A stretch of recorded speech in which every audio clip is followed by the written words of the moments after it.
En primer lugar, mi infancia en Tabasco pues tuvo mucho que ver con la política, en la medida en que mi padre, que era empleado público, pues tenía que ver con los acontecimientos que ocurrían en aquella época. Tabasco entonces, Villahermosa, porque yo no conocí el estado, sino la capital en aquel momento, pues era una especie de novela, o de lo que yo después vendría a saber que era una novela como las de Carpentier, de lo real imaginario. Era el trópico absoluto, eran los elementos de la naturaleza en su esplendor, el agua. Mi tierra, como ha dicho Pellicer muy bien, es más agua que tierra. Aguas de Tabasco vengo, dice él en un poema, ¿no? No de las tierras de Tabasco, sino de las aguas. Tabasco era por el río, por la laguna, por el agua que caía más de 6 meses al año, por las inundaciones. Bueno, para la vida de un niño en aquella época era maravilloso. No nos dábamos cuenta entonces de lo que esto significaba de enfermedades y de muerte también. Pero entonces como niño pues yo utilizaba las bateas de la casa para bogar por el patio porque estaba inundado. En fin, era una infancia muy a la Mark Twain. Había los barcos de aspas que había en el Mississippi. Todavía me tocaron a mí, de muchacho. De modo que toda aquella infancia yo la recuerdo, aunque no fuera así en la vida real, porque la vida real tenía muchos problemas. Problemas que subsisten hasta la fecha. Paludismo, enfermedades del estómago. Pero entonces el niño no veía nada de esto, veía la parte bonita de la vida, del paraíso. Era un paraíso, con calor, con sol, en fin, la naturaleza en su esplendor. Pero en fin, esa naturaleza estaba influida, muy influida por la vida histórica, por la vida política, ¿no? El paraíso no estaba abstraído de la realidad política del Estado y del país. Entonces el Estado pues estaba dominado por la figura de un caudillo, de un político local muy famoso, que después se volvió personaje también de una gran novela de Graham Greene, El poder y la gloria, Tomás Garrido. No estaba él directamente en la gobernatura del Estado, había estado. Estaba un tío de él en aquel momento, después me vine a enterar de todo esto desde luego, pero Garrido tuvo problemas con el régimen del general Cárdenas y cayó a fin de cuentas. Y con la caída de Garrido pues cayó también el gobernador. Hubo una expedición punitiva que encabezó Brito Fouché, que después sería rector de la universidad.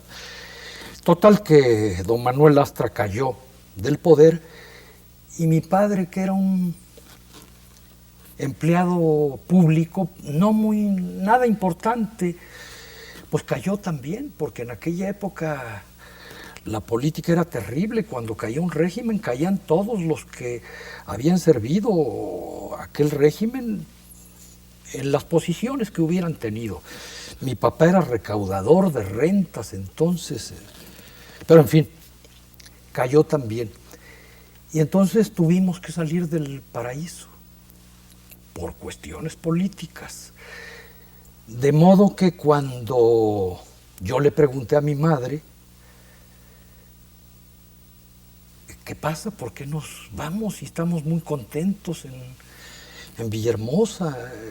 Entonces ella me explicó, pues que había que salir porque el régimen había caído y mi padre corría peligro, no solo el inmediato, que era perder el trabajo, eso ya lo había, sino que podía perder la vida, porque en aquella época la democracia era balazos, ¿eh?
Político, escritor, historiador, editor, educador.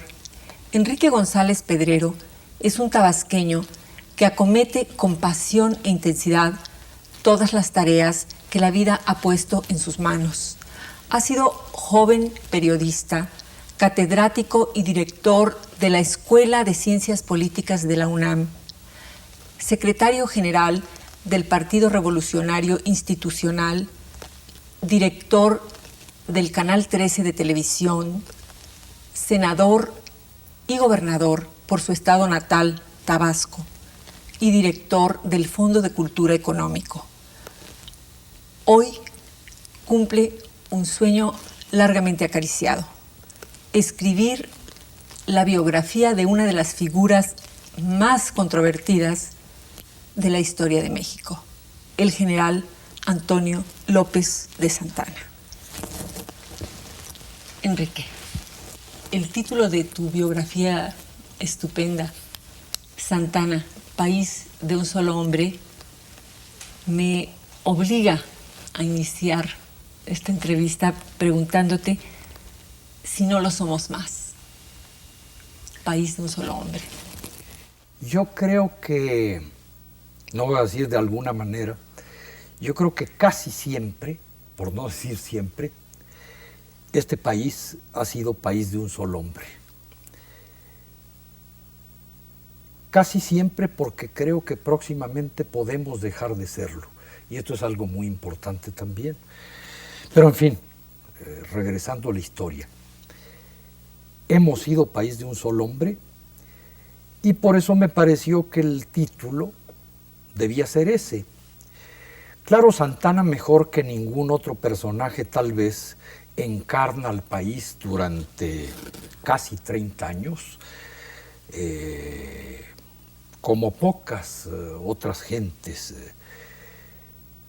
por las circunstancias que le tocaron vivir, por lo que le tocó representar, por su propia personalidad, y porque probablemente el sistema republicano estaba en formación y en consecuencia eso le permitió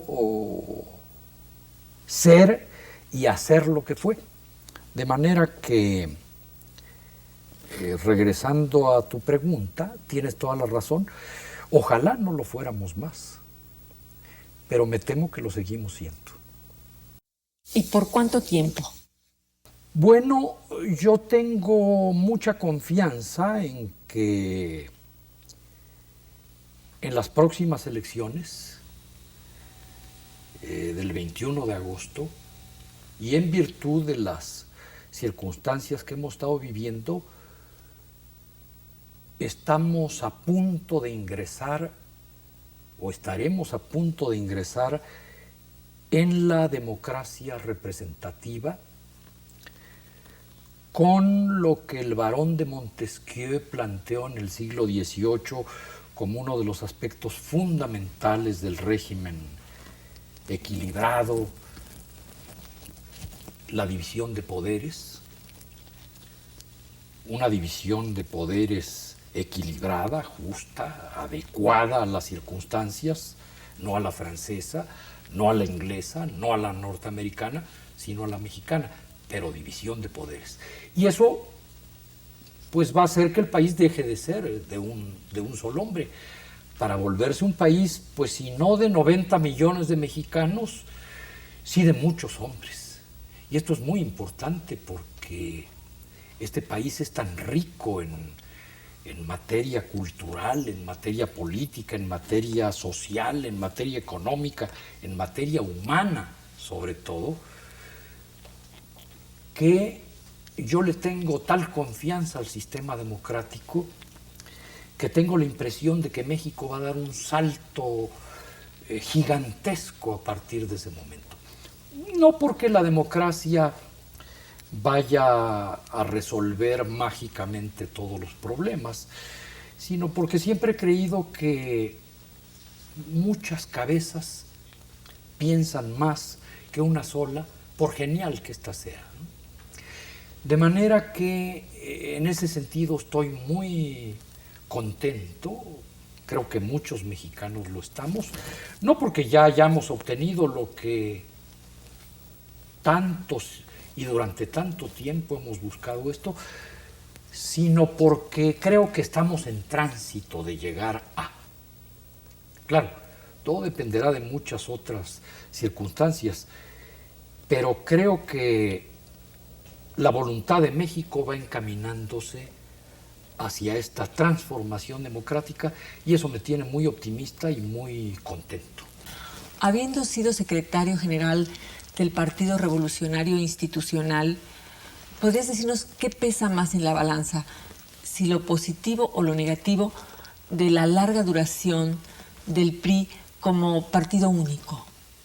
Bueno, mira, el Partido Revolucionario Institucional, como tú bien sabes, ha sido muchos partidos.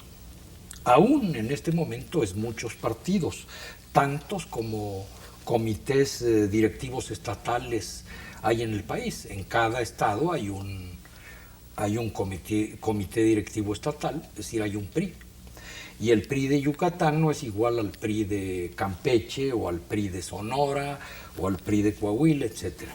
Aparte de esas diferencias, bueno, tampoco es lo mismo el Partido Nacional Revolucionario, que fue el que comenzó en época de Calles, allá por los lejanos años de 1929, al PRM del general Cárdenas, en 40 me parece, o al PRI de Miguel Alemán, ya en los 50.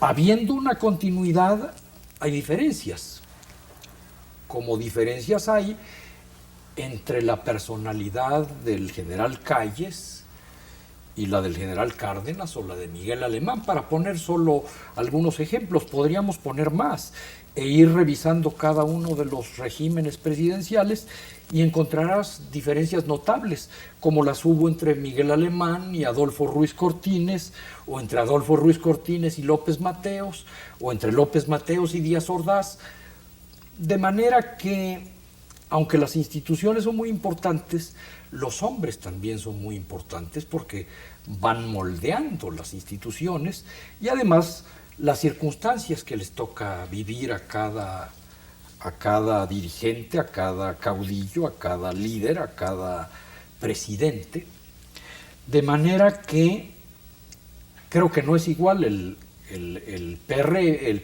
PNR, Partido Nacional Revolucionario. Creo que tuvo la inmensa ventaja de haber logrado confederar a un conjunto de partidos locales, regionales, que se fundieron en el PNR, pero que mantuvieron una cierta, no independencia, pero sí autonomía y las peculiaridades de cada uno de estos partidos que se fue fusionando. Pero se logró algo muy importante, lo que el general Calles llamó en su último informe de presidente de la República, pasar de los caudillos a las instituciones. La idea fundamental de la creación del PNR, idea de Calles, y quizá convenga recordar cómo la instrumentó. Él reunió a todos los jefes militares que había en México, fundamentalmente jefes al mando de tropas. En ese momento los militares tenían una especial importancia por los acontecimientos previos, por la revolución. Habían sido los triunfadores de una revolución. Muy bien, Calles los reunió, les explicó su proyecto. Había muerto ya el caudillo de la revolución, que era el general Obregón. De manera que había que pensar en una institución que canalizara las ambiciones legítimas de todos aquellos militares y políticos que tenían intenciones de participar en la vida social del país, pero no a tiros, no en revueltas, ni en trifulcas, sino pacíficamente. Ahí comenzó la idea democrática. Una democracia naturalmente a la mexicana, muy impregnada todavía del movimiento revolucionario que estaba muy reciente. ¿Cómo debe ser la democracia? ¿Diferente de acuerdo con cada país? Yo pienso que sí, Silvia. Hay principios generales, naturalmente. El cómputo de los votos. Es decir, una persona, un voto, si tiene derecho a votar. Natural. Un mayor de edad, un ciudadano, un voto. Ese voto se cuenta. Es decir, yo voto y mi voto va a ser contado y va a determinar quién va a ser el personaje electo. Ahí está mi voluntad reflejándose en el conjunto de la sociedad y estableciéndose una voluntad social para determinar quién debe tener el mando en una sociedad y en consecuencia quién es el responsable también. Ese personaje tiene compromisos con quienes lo llevan al poder. Entonces, así comenzó el partido, pero a pesar de lo primitivo del origen, había plebiscitos, comenzó con formas plebiscitarias. Entonces los pueblos, cuando se iba a elegir un presidente municipal o un diputado local, o se iba a tomar en cuenta para la votación para el gobierno del estado, decían los que estén de acuerdo con el general Blanco, para este lado. Y entonces movía el grupo de gentes y contaban a los que estén de acuerdo con el general Simón Verde, para a la derecha. Había ahí un principio de democracia a pesar de todo. Muy bien. Esto fue el PNR, tuvo otras virtudes, desde el nombre, Partido Nacional Revolucionario. Los mexicanos habían hecho una revolución, pero esa revolución se reconocía en México, en la nación mexicana. Por eso, Partido Nacional Revolucionario. Bien, la siguiente etapa, este partido, pues fue una unión de muchos partidos locales y regionales que fueron a desembocar en el Partido Nacional Revolucionario. El Partido Socialista del Sureste, el Partido Socialista de Tamaulipas, se habían formado en todos los estados grupos y partidos, ligas de resistencia. Entonces todo eso fue a dar al PNR, que fue una especie de confederación de partidos. Y entonces cada partidito tenía sus líderes, contaba, no había un centralismo tan fuerte como después prevaleció. En la época del general Cárdenas, cuando Cárdenas fue candidato a la presidencia, después de haber sido gobernador de Michoacán, y de haber tenido mando de tropas y de gente. Esta es una característica muy importante que tuvieron todos estos dirigentes hasta antes del civilismo y de la llegada al poder de Miguel Alemán, que ya es el primer civil que llega. Los anteriores son ciudadanos que en un momento dado pelearon en la Revolución Mexicana, que no eran militares de estudio ni de formación, sino que se hicieron militares en la vida de todos los días, en la batalla, y que luego, bueno, ya desde ese momento tuvieron a su mando pelotones, divisiones, según el rango de que tuviera cada uno de ellos, de manera que estaban acostumbrados a mandar gente. Ese es uno de los elementos del poder. ¿Qué nos falta por lograr? Bueno, el gran salto que puede ocurrir en nuestros tiempos, el salto a la democracia. No porque no hubiéramos tenido una democracia peculiar en México, no una democracia política, digamos, sino una democracia social, una democracia cultural, una democracia económica, no la democracia representativa. Ese es un elemento que ahora tenemos muy cerca. Entonces, ¿qué nos faltaría? La democracia política, la democracia representativa, la democracia de un hombre, un voto. La democracia como la que existe en muchos otros países del mundo moderno, del mundo contemporáneo, del mundo al que aspiramos a ingresar, al primer mundo. Muy bien, pues yo creo que eso puede ser posible a partir de la democracia, no antes de la democracia, con todos los riesgos que esto tiene. ¿Cuáles son esos riesgos? Bueno, no tenemos una cultura democrática, al contrario, la vamos a tener que hacer sobre la marcha. ¿Cómo es la cultura actual? Cultura en el sentido de que no tenemos una educación política democrática, no tenemos sindicatos democráticos, no tenemos una prensa democrática, no tenemos medios democráticos, no hay una mentalidad, no tenemos familias democráticas. Entonces, todo esto lo vamos a tener. Hablamos de la igualdad de sexos, las mujeres son iguales, pero llegamos a la casa y aquí mando yo y aquí solo mis chicharrones truenan. No, pues eso no puede ser. No puede haber democracia afuera y dictadura en la casa. No, esto tiene que ser en serio. De manera que eso es lo que yo llamo una cultura democrática. La vamos a tener que hacer. No es imposible, ni mucho menos. No hay nada imposible en la vida. ¿No lo hicieron los españoles? Sí, lo en un lapso brevísimo. 13 bueno, años. porque ellos sí, nosotros no. Si además venimos de lo mismo, tenemos los mismos orígenes. Claro, no tuvimos un franquismo.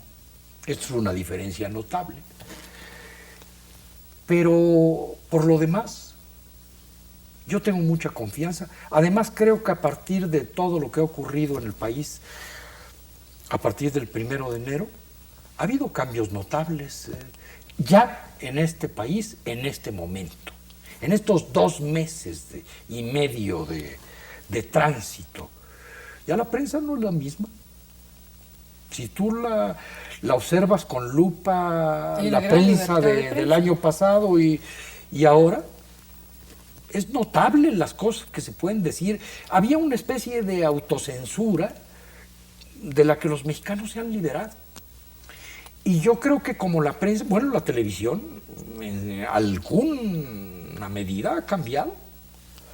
Se pueden ver cosas que antes no se veían por televisión, o que veíamos pero viendo la televisión norteamericana, que gracias a los procesos tecnológicos, pues ahora si quieres ver un noticiero mexicano, pues lo ves, y si no ves la CNN o ves la Deutsche Welle o ves las noticias en Francia, en fin, la globalidad no solo ocurre económicamente. ¿Qué es la sociedad civil? La sociedad civil no es la sociedad civil de la que habló Hegel en sus principios de la filosofía del derecho, aunque en cierta medida se parece, es lo que está entre los partidos y el gobierno, para decirlo muy simplemente. Es el colchón intermedio que está entre los partidos políticos y organizaciones sindicales y el gobierno. Entonces, ahí había a veces un enorme vacío, un hueco, un hoyo que la sociedad civil lo ha venido llenando. ¿Por la falta de politización de la sociedad civil? No, yo diría que por la politización de los ciudadanos. La sociedad civil es lo que antes decíamos en los discursos, la ciudadanía. El conjunto de ciudadanos que han ido adquiriendo una gran conciencia social y política y que cada vez tienen más interés en participar y en que se les tome en cuenta. Entonces, esto es la sociedad civil. Y que no quieren o no se sienten representados en los partidos u organizaciones existentes. Entonces, no quiero pertenecer a tal partido.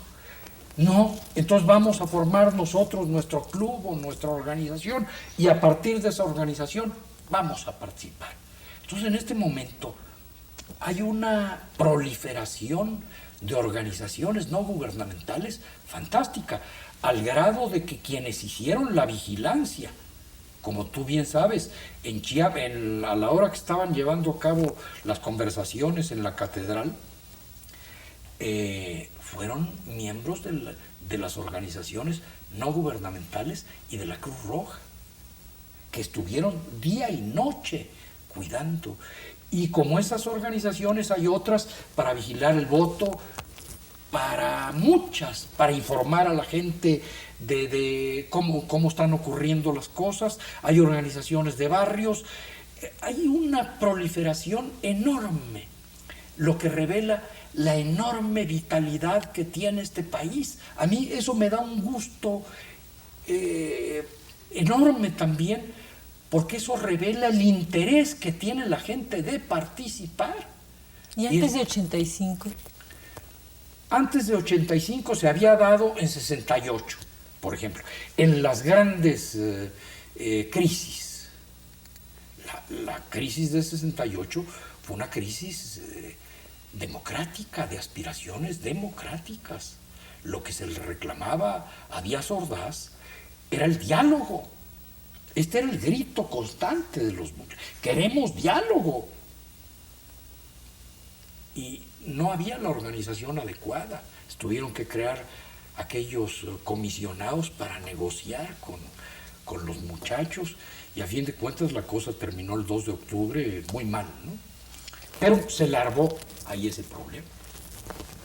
Entonces, cada vez que había crisis, el movimiento de los médicos, el movimiento que dio origen al Espectador, que fue la primera revista que hicimos en aquella época, fue para pelear por las libertades sindicales, la libertad de expresión que se daba.